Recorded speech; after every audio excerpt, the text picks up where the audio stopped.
Pero kabuhat na. Binaya na.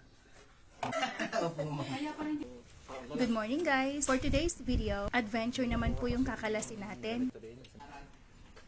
So meron tayong walk-in client from Metroville. Nakita lang din nila sir yung page natin at kahapon lang sila nagpabook ng appointment. At confirmed din agad natin to today. Bagong labas. Ayan, ito na nga po, ibinababa na ni Daddy yung evaporator para malinis. First time nga ipalinis itong aircon ng adventure ni Sir at 8 years. So 8 years yung inabot bago napalinis yung aircon ni Sir. At kung makikita nga ninyo ay dinahayan na ng langgam yung case ng evaporator. Ibang klase nga rin itong mga langgam na to. Ano? Alam ko ang hilig na to is yung mga matatamis kasi ito yung mabibilis gumapang. Pero bakit dito sila namahay? Mas gusto nilang mamuhay sa loob ng sasakyan. Kulay. At ito na nga po yung evaporator na within 8 years bago nalinis. So, kung makikita po ninyo ay nanggigitata na talaga siya sa dumi. At ang sabi nga ni Sir, meron na ring hindi kaaya-ayang amoy sa loob ng sasakyan. Kaya, wag na po nating antayin na ganun yung maging itsura ng ating evaporator bago natin ipalinis. Ano po? Ang sabi nga, prevention is better than cure. So, mas mainam na nami-maintain natin yung paglilinis, yung car aircon cleaning natin para maiwasan na rin yung hindi kaaya-ayang amoy sa loob ng ating sasakyan. At para na rin makaiwas tayo sa mas malaking gastos in the future.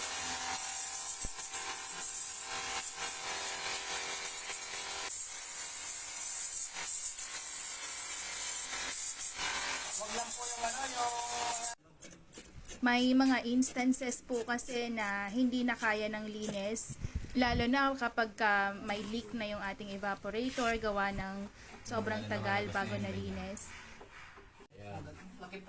So ito naman po ay yung kanyang blower na kasama rin sa linis dahil nga tayo ay general aircon cleaning. So dito nga po sa JCM Car Aircon, lahat po ng parts ng inyong mga car aircon ay sinisigurado naming malinis bago natin ikabit ulit.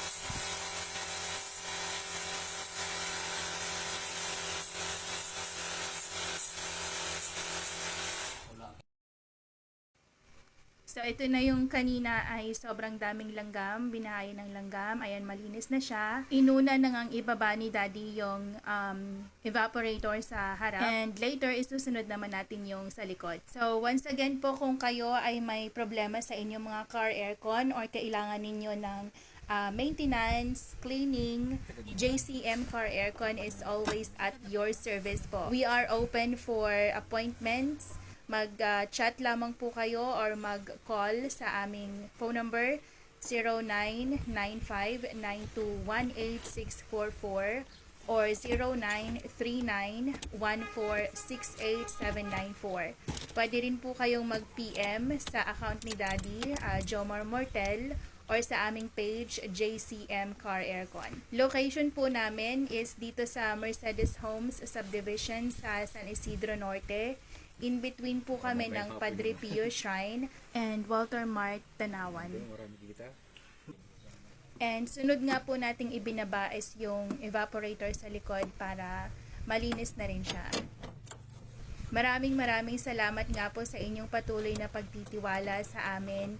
At isa lang po talaga yung sinisigurado namin sa inyo na makakasiguro kayo na polido at maayos po ang aming serbisyo. Inabot nga rin ng siguro mga 2 to 3 hours itong adventure. At normally po talaga pag aircon cleaning is inaabot ng 2 to 3 hours. So para po may idea kayo kung ilang oras yung isi-spend ninyo sa pagpapalinis ng inyong mga car aircon. At ito naman po yung itsura ng rear evaporator. So, ayan, naglilimahid na rin siya sa dumi.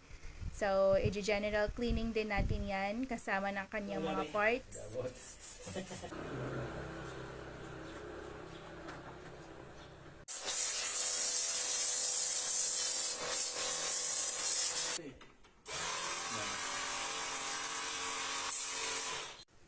Ayan, so malinis na yung ating front and rear evaporator. At very much appreciated nga po, ma'am and sir, sa pagtitake ng time para mag-leave kayo ng message sa page namin para mag-thank you at sabihin na satisfied po kayo sa aming serbisyo.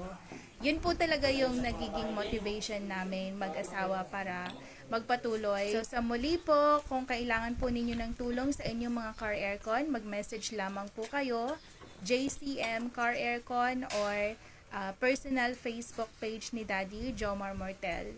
Maraming salamat po sa inyong patuloy na pagtitiwala at thank you so much din po for watching.